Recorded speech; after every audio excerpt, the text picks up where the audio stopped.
All right, guys, welcome to Traditional Bow Hunting Wilderness Podcast. This is Jason Samkovic, and today we are going to show you how to make these. This is basically a really cool little antler mount that I do that I've been doing for many years. As a matter of fact, if you look at this one here, which was one of my first ones, it is actually from 1999 is when I killed that buck right there, and that was when I did this, first started doing these mounts. But as you can see, they're pretty cool, easy way to display a lot of them. We got them scattered all over the house. I have these things in every corner. They're spread all over, but it doesn't matter if you're doing this style mount or even if you want to do like a full-blown European mount like this.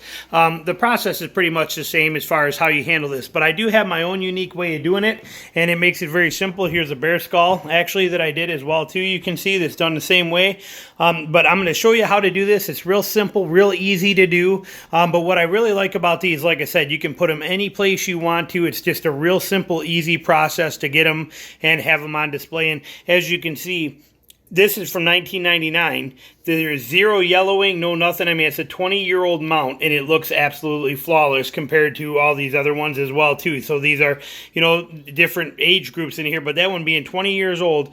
So, I mean, this system works great. None of that oil comes through, any of that kind of stuff. This bear that you're seeing here, this is from 2005, and you can see, just like I said, no oil coming through and no anything. So I'm going to take you out, and we're going to show you how we actually do these. Okay, we are working on this little guy right here, basically, this little deer that I got last year. And now I'll probably insert a thing here to show you how to make that cut angle, but so you can see how you cut this. But what I do with this is when I get that deer, I just cut this right off. I leave the fur right on it, the hair on it and everything, and I cut it with a hacksaw and make that cut. And like I said, I'll probably, as you're watching right now, you're seeing me insert a picture that shows you where to make that cut. Then all you do is just peel the hide off of it. Once you peel the hide off the skull plate, you can leave this, you scoop the brain matter out of the backside, the eyeballs will pop out. Everything's real simple. It's a real fast process. But then I just take it. All we're doing here, little single burner propane tank, and you can use a bigger one if it's bigger. If you got more water, for this size one, this little one, I can use a single burner one. I also have a turkey fryer that works good for the bigger ones. But you know, I just want to make sure it's in and that you are water submerged over top of that skull plate. I'm just using Dawn dish soap. That's all that's in there. Just a liberal amount of Dawn dish soap, and probably a shot glass full is what I got in there. About a shot glass full of Dawn dish soap. The reason that we want to use Dawn dish soap in there is because Dawn is a degreaser. It is going to pull the grease out of all of this bone in there. That way there's no chance for it to yellow and shine out later. It's the yellowing and shining is created by the oil that's in the bone that then creeps out later on. So if you're just doing a peroxide and you didn't do a Dawn or a degreasing agent in there and you just peroxide them, in a year or 2 years, they're going to grease out, turn real shiny, and yellow out. That's because of the oil that's still in the bones. So the Dawn dish soap is the key. That's what takes the oil out of those bones and makes it perfect. And then basically you put it in there, you boil it, get it to a good rolling boil, let it go for about an hour or two until all that stuff comes off. This is actually the second time this has gone in there, so you can see it's actually pretty cleaned up pretty well. I use I do it right here on this. I use a razor blade, and you can see I got a wire brush right there, and all I do is as I pull it out, I just scrape and pull, get all this crap off of there as far as the leftover pieces. But it might take you 2 or 3 boils to get it all clean and perfect. Change the water between each boil, but sweet and easy. And then once we have that all done, I'll show you the next part. Okay, as you can see here, we are down to the final boil here, and she is just about done. All that stuff is off. Everything is cleaned out pretty good. So she's about perfect. I'm going to let her sit in there for probably another 15-20 minutes or so just for the heck of it.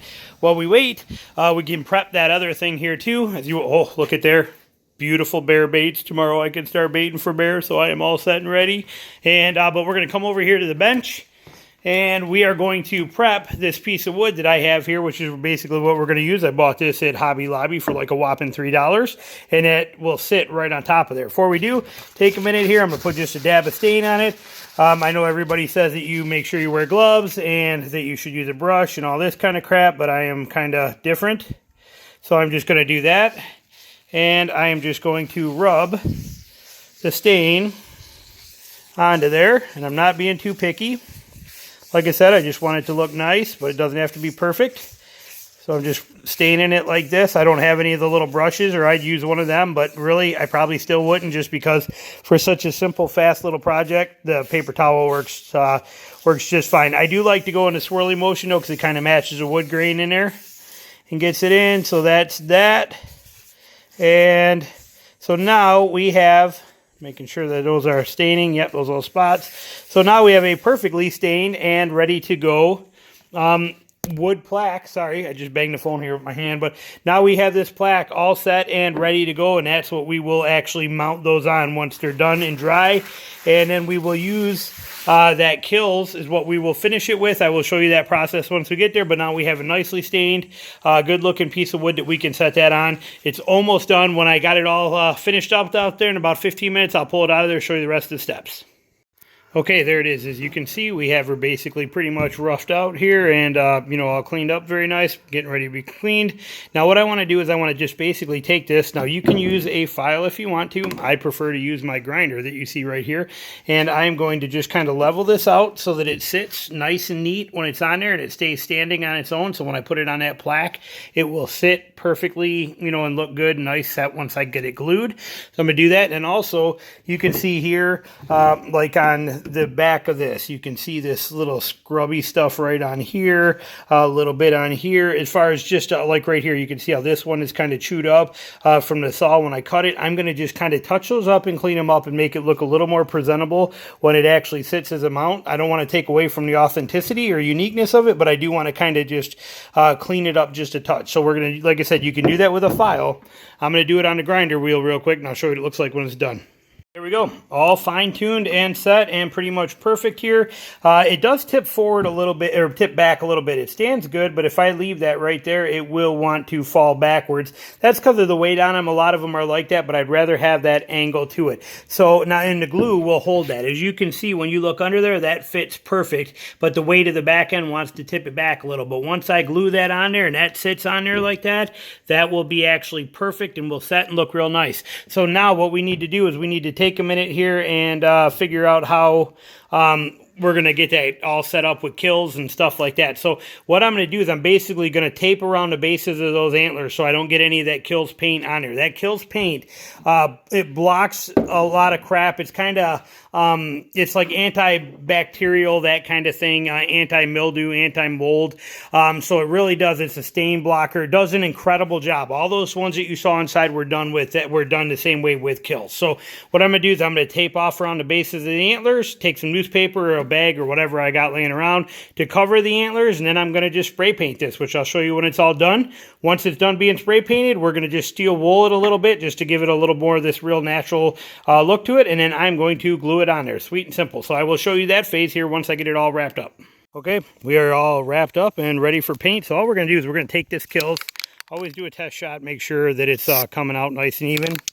And what we're going to do is just real light. I just put this on this old broken bucket that I was going to throw out, but just real from a distance, real fine coating on there like this. And as you can see, I'm back here a little ways. I'm probably, 18 inches away from there. Keep a distance away from there like that. Let it coat on there good. So you don't want it drippy or runny. So you want to stay back. It's better to be too far back and come in a little bit. So I'm going to do this. I'm going to turn it over, get the whole thing, and we'll show you what it looks like when she's done. All right, there you go, finished product. Just a quick little rough buff on there with the steel wool. Like I said, kind of brings back the natural character to it. And that is all said and done. Now what we're going to do is we're just going to glue that right on there and have her sitting on there so that she stands nice and perfect. For that, I'm just going to use standard Fletch-Tite. Works really good. I will get her glued up and show you the finished product. But just regular Aero Fletch-Tite, that's what I always use. It doesn't discolor, it doesn't look crazy, and it works real easy. And there we have it, the final finished product mounted on there. I can't really move it yet because I'm still letting the glue dry. I was able to just let go of it so that it would stand on its own. But as you can see, looks really nice, perfect, simple, flawless, and easy to put any place you want to. You can set it on a bench, you can set it on a shelf, put it on a desk, you can stick it anywhere you want to. Just makes a nice way to display them in a very simple, easy to do manner. And again, even if you're doing a European mount, I do them the exact same way. Obviously, there's a few more steps. Next time I do one, I'll show you, because you want to make sure that you use baking soda in the water to lower the boiling point so that you don't end up losing the teeth or having the teeth come out. If you do, you just glue them back in, but you want to make sure when you dump the water, you're straining it to catch any teeth, things like that. But otherwise, basically same concept. But this is my favorite way to do an antler mount. It's just very simple, very quick and easy, very cheap, and something you can do yourself. And like I said, you can put them any place that you want to and display them in a nice manner that's very classy, very elegant, and just gives you a lot of space. It frees up a lot of wall space from having to always hang them. So there you go. Thanks for watching. Hope you enjoyed it, and I will be back with more stuff soon, and we will talk to you later. Bye.